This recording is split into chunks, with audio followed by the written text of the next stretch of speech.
ka rin, mga Mumbai. Eh, ganun doon. Kaya mga Mumbai.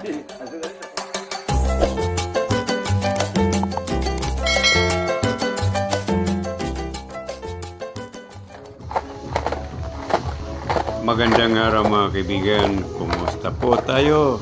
Sana po ay nasa mabuti tayong kalagayan mga kaibigan sa lahat ng oras. At ito mga kaibigan,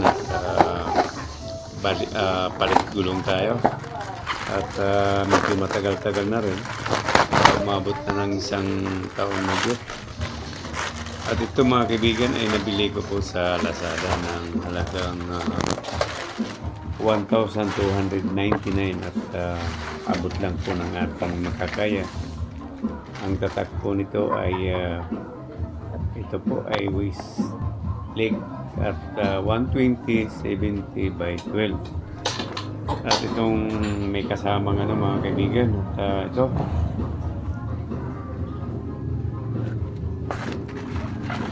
at mga kaibigan, bumili na rin ako ng brake shoe ay dahil nga may 3 taon hindi pa po ako nakapagpapalit. Stock pa rin yung ginagamit ko at ito ay nabili ko na rin ng ito mga kaibigan, nabili ko ng 484.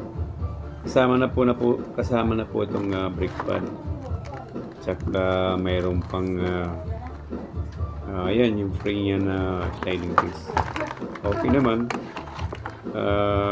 Kung bibili natin sa kasa ay napakamahal.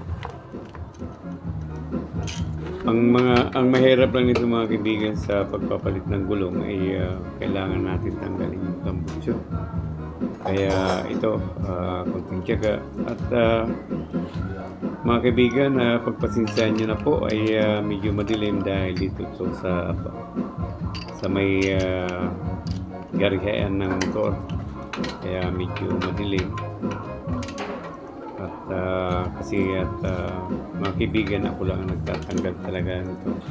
At pinagagawa ko lang, pinapalitan ko lang ng gulong dito sa kabilang bahay sa kapatid ko dahil mayroon siyang motor shop. Tiyagaan lang talaga mga kaibigan dahil ganun talaga ang mga scooter ay kailangan natin baklasin ang ating tambucho at saka ito yung pinakabangka niya ay kailangan din tanggalin. Yan, at okay naman at napakadali naman tanggalin to dahil siyempre lagi kong nililinis itong ating kaibigan na motor para hindi bahayan po ng mga ipis o kaya daga. Kaya kailangan din nating linisin itong ating motor, lalo na po dito sa yan yung pinakabangka niya.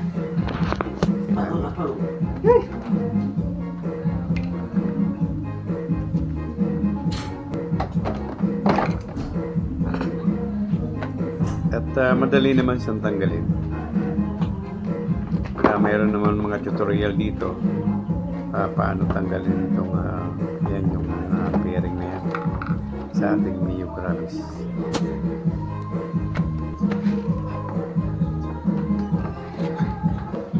At ito at inilawan ko dahil medyo madilim. Araw naman kaya lang madilim sa gitna.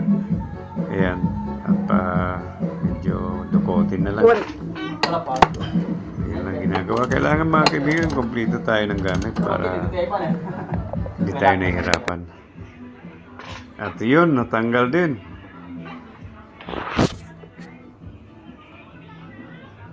Ganun pa rin, stock pa rin mga kaibigan at walang palitan. At ito naman ay medyo mahirap ito. Lalo na medyo tuwing nababaklas lang yan pag tuwing nagpapalit tayo ng gulong. Ayan, at ito ay pangalawang palit pa lang ng gulong nito mula nung nabibili.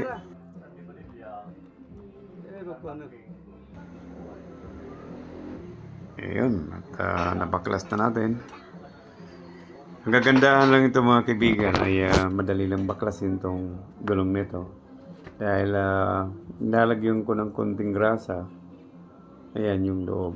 Para hindi po sakaling nagpapalit tayo, hindi nag-stack up. Ayan o, makita nyo mga kaibigan. Talagang pudpud na po. May isang taon. Mga isang taong kalahati na siguro. Ayun, at mga kaibigan, pagpasensyahan nyo na, medyo madilim. Ayan po, ako lang nakakita at medyo marumi na talaga yan. At kailangan ko din linisin. At ito naman yung stock niya na brake shoe. Ayan, makapal pa nga oh.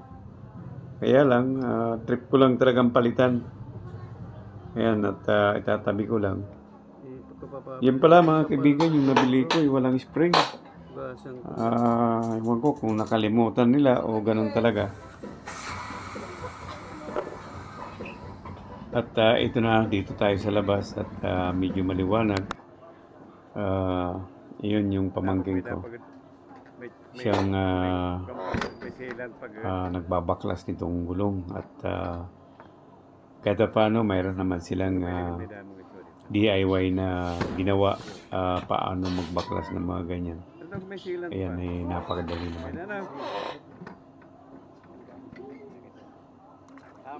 At ganito ang resulta mga kaibigan pag mayroon tayong sealant ay marumi. Ayun at nalinis na at ngayon ay kakabit na natin tong ating bagong gulong.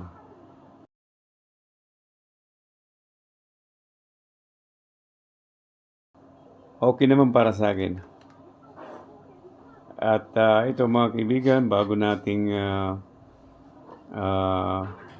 ibalik yung bagong gulong, kailangan muna natin linisin.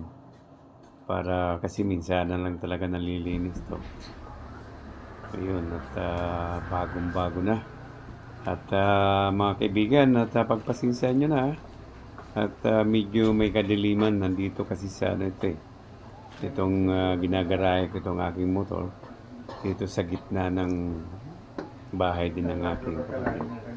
Ayun mga kaibigan, iwan ko lang kung tama. At yun, lagi kong nilalagyan ng konting grasa yan. Para kako hindi mahirap magtanggal kung sakali nagpapalit tayo. At bago ko gawin yan ay tinanong ko rin yung aking kapatid na mekaniko. Ayan, yung axle niya ay linalagyan ko rin ng konti.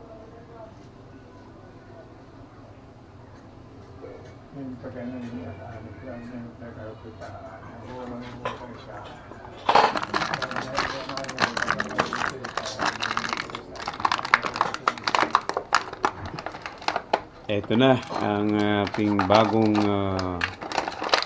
brake shoe. At mga kaibigan, kung gusto nyong bumili niyan ay iyon yung kasamang brake pad saka yung sliding piece ay ilalagay ko na lang po sa link.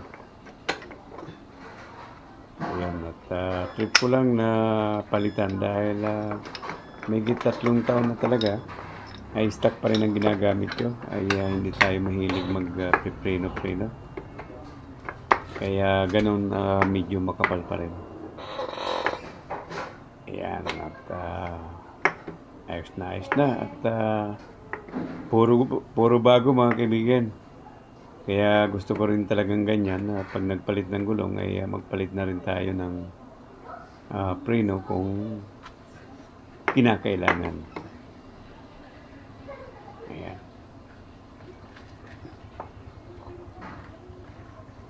At mga kaibigan, siya nga pala itong aking motor na magta-3 taong kalahati lang. 3 taong kalahati na. Ay ako lang po ang nagbabaklas nito. Hindi ko po dinadala sa pinapaubaya sa mekaniko dahil lalo na pag wala tayong tiwala ay ako na lang at pati na rin sa paglilinis ng ating panggilid ako na rin lang at marami naman tayong YouTube tutorial kaya kailangan lang kumpleto tayo ng ganun.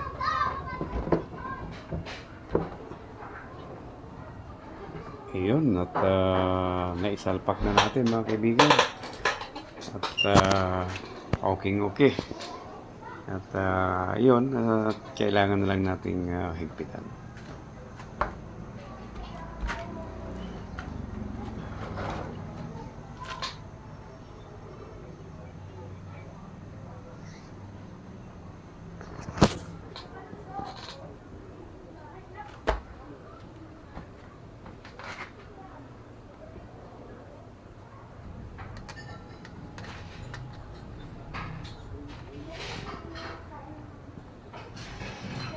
At ako mga kaibigan, talagang pag nagigpit ako nitong aking, ito yung gulong ay mahigpit talaga. At pag nakbaklas naman ako, medyo konting ano lang, kailangan talaga apakan para mabaklas.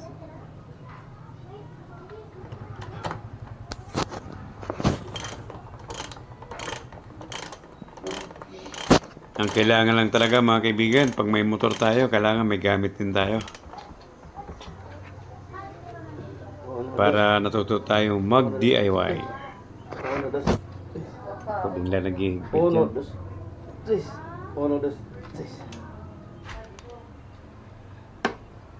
At ito mga kaibigan, at natapos na natin higpit ang ating gulong, ay yun. Balik na natin yung ating tambucho. Medyo tiyagaan lang talaga. Yan talaga. Minsanan lang naman.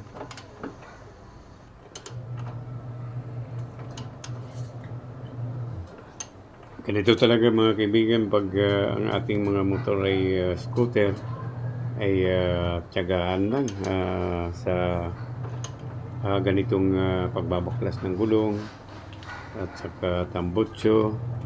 Saka mga piring ay napakahirap. Kaya lang pag lagi mo nang ginagawa ay sisiw lang para sa atin.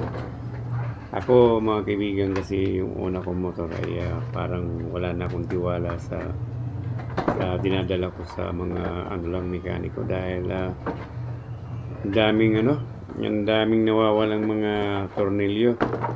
Tapos yung mga lock niya nababali.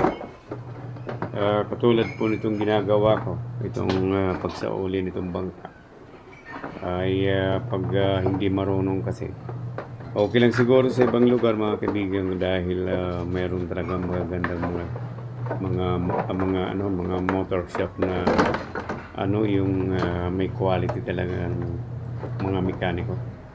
Ay dito sa amin at nawawalan ako ng tiwala sa iba. Kaya pag pinapaayos ko siguro ito sa loob ay dinadala ko sa kasa.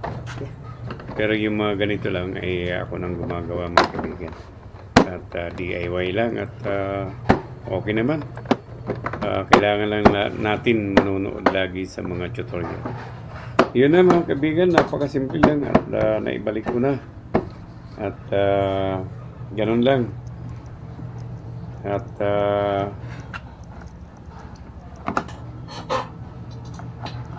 mga kaibigan at salamat na lang po sa inyong lahat at sa mga sumusuporta at sa mga baguhan din at salamat. At ito ay tinitingnan natin, okay na po. Ayan o. At yun lang at kung maaari lang po sa mga baguhan ay pahingi po ng isang tulong na pati-subscribe naman. Iyan po ay malaking tulong para sa aking YouTube channel. Babo! God bless all!